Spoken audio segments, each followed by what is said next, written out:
Creating the Bank of Florida will bring tremendous benefits to our great state. New funds will now be available for numerous beneficial projects. Road and bridge projects. Everglades and Florida Bay restoration projects.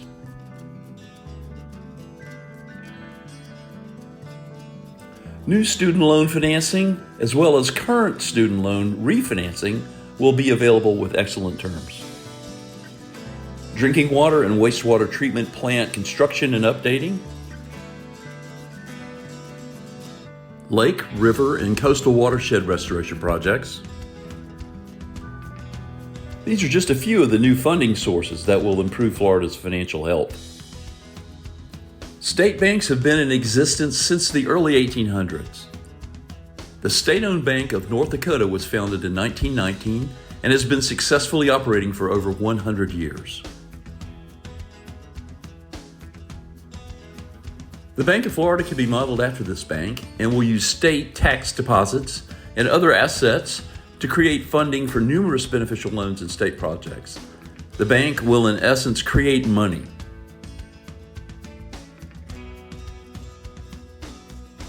Currently, Florida state projects are funded by loans from private banks based in New York and London.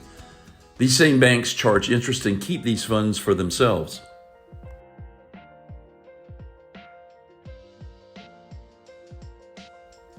The citizens of Florida will control the Bank of Florida through their elected state officials.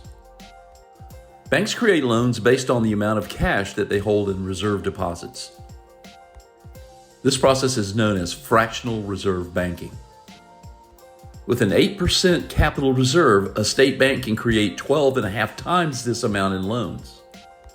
And since the state will actually own the bank, it will not have to worry about shareholders or profits.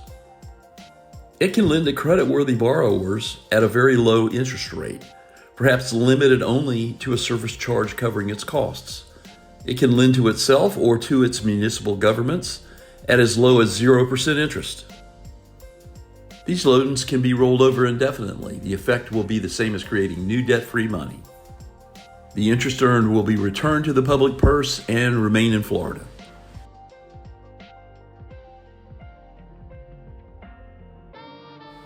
The 12 privately owned Federal Reserve banks are introducing a digital currency called CBDCs, Central Bank Digital Currency.